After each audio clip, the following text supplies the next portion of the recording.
Do you know what girls are more scared of than losing a man they like? They're more scared of having the man they like, but he doesn't like her anymore. So what will happen if I put a girl in those kind of scenarios and she doesn't act right or doesn't make the right choice? What I will do, instead of actually getting rid of her, I'll keep fucking her, but I'll fuck her different. So instead of, there's no kissing anymore. You understand? You understand? He's not doing that thing anymore. She's gonna feel it different. Yeah. And afterwards, she's gonna be like, you don't love me anymore, do you? Where's this going? You've threatened intimacy. Yeah. You have threatened intimacy. And she's gonna get, it's no longer intimate on any level. She got fucked. And then afterwards, she'll be like trying to give me a hug. I'll be like, oh, wait, I've got to go out.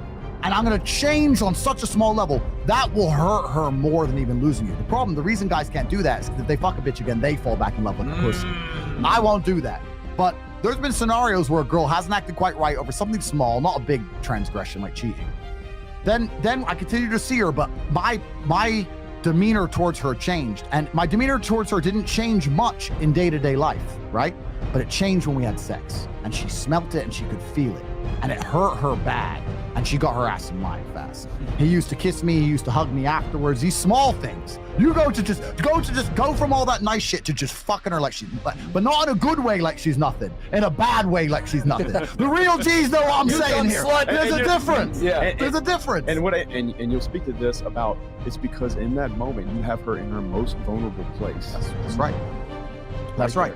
That's women are most programmable. Because all women are programmed, and I want to say this, maybe I'll be a misogynist now. Let's do it! All right, let's do it. I said this in another podcast. I believe that men are more capable of independent thought because I believe that men are more evolved for battle and war. So if we had an idea which nobody else agreed with, we're more capable of defending it. We've evolved to saying, no, the sky's blue, it's not green. Okay, pull a sword out, we'll defend our idea. Women don't have the capability to defend themselves or their ideas. So they're gonna go along with an idea they heard from somebody else in general, right? So all women are programmed. Women are programmed. They're either programmed by society as a whole, or if they're with a good man, they're programmed by the good man. That's basically where the programming comes from as a whole.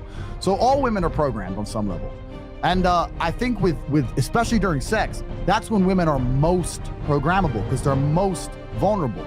Like, if you get a bitch and she's just about to come and you start saying in her face, I'm gonna cheat on you, you fucking slut, and she comes while you say you're gonna cheat, she's gonna end up getting horny next time you cheat. I know it sounds crazy. I know everyone's gonna look at me and go, Tate's talking shit. No, you're right, I'm telling you, it's fucking true. Tate's talking facts. It's true. He's talking straight facts. It's true. And especially sex as a man is a weapon you need to use. You have to deny it, you have to give it, you gotta give it good, you gotta give it bad, you gotta use it right. And when I say there's ways you can fuck her like she doesn't mean anything in a way that she enjoys, and ways you can fuck her like she doesn't mean anything in a way she doesn't enjoy. The G's of the game know exactly what I'm talking about. Dick, bro. And you could do that. Gradually over time, if she ain't acting right, you can change the way you fuck a bitch to make her start to get insecure about he doesn't actually care, he doesn't actually like me. And that will shock them. You have moves you can make, but you gotta be perspicacious. You gotta pick up on her attention and you gotta act accordingly. And that's some dark triad shit. But I'll tell you, before I fuck a bitch, literally I'm laying there going, giving a full status report of her last few weeks. I'm loading up the Excel in my head. Was the house clean? Was this done? All right, okay, I'll give her this version. All right. What is it? So what is enough? So other than not changing diapers and jet setting around the world, what is enough? You talk about being tall, muscular, you can shoot guns, all this stuff you talk about, right? Yeah. Some people aren't tall. Yeah. Naturally tall. What would you do if you weren't tall? All right. So firstly, let's accept something. God has favorites. Does he? He certainly does. Okay. And I'm one of them. As are you, my dear. Look at your nice, beautiful smile. Thank you. He gave it to you. God gave it to you, right?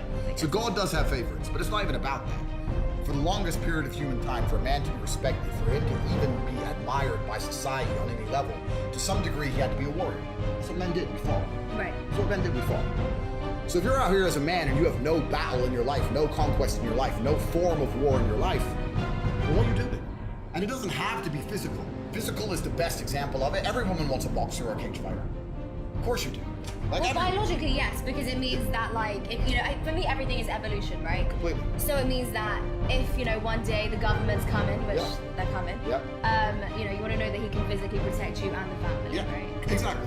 So every woman wants a boxer or a cage fighter, but this is a testament to the problem of the modern world, right?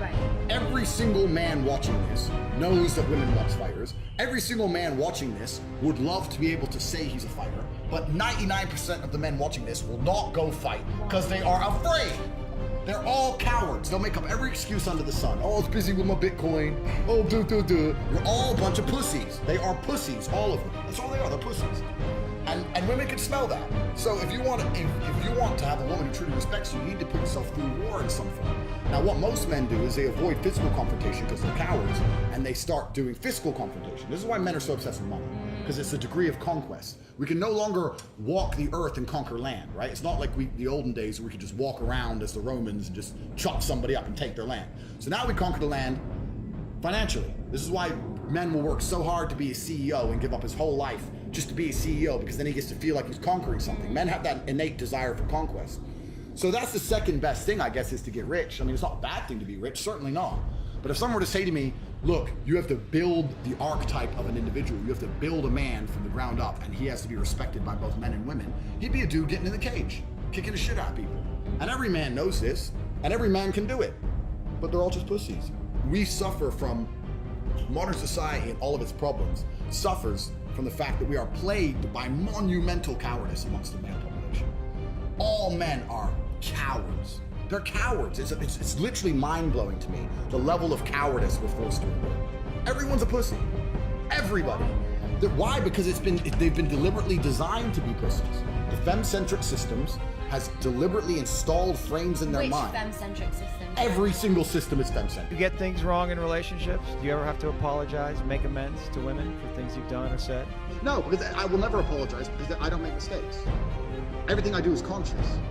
So even if I do something you don't like. How do you know that? How do you know that everything you do is conscious? Because I know exactly what I'm doing. How do you know that? Okay, give me an example. Okay, so when I say that, how can you know that? How can any of us know that we're perfectly conscious? There's no way I've done anything in a relationship and was like, oops, shouldn't have done it, ever. I fucked her, yes, I fucked her, yes, I did it, yes, I knew I was gonna do it, yes, that was my intention, yes, I did it. I'm sorry it's hurt your feelings, but I did it because I wanted to do it, so I'm not gonna pretend I didn't want to do it. And I really do think that in relationships especially with women, because I get this all the time from men, because I have a whole bunch of guys who cannot believe, like me and my long-term girlfriends, and they see me posting all these other girls, and like, surely your girl's sleeping with other men too. I'm like, no. But she sees you cheat. I'm like, so. But because there's a whole level of cowardice to lying about things. I think that's what annoys women the most. So I'll give an example. If I have a girlfriend and I go out on a night out and I fuck someone, and then she catches me, finds a text message. I'm like, oh, I don't know who she is. Oh, no, it wasn't me. It was my friend. I lie, and then she catches me again, and she knows I definitely did it. Now I've just come across the pussy. But if she goes, what's this? Got drunk, fucked some girl, don't remember her name. I'm really sorry about it. If you want to leave me, obviously I love you. She doesn't matter. So boom. Like, there's a whole degree of, I really believe part of them respects you for that. The part of them are like, like they respect how honest and brutal you are about it. So I don't apologize for anything, even if I do shit they don't like, because I did it on purpose. So why am I'm not sorry, so I'm not gonna lie. So I know I did it.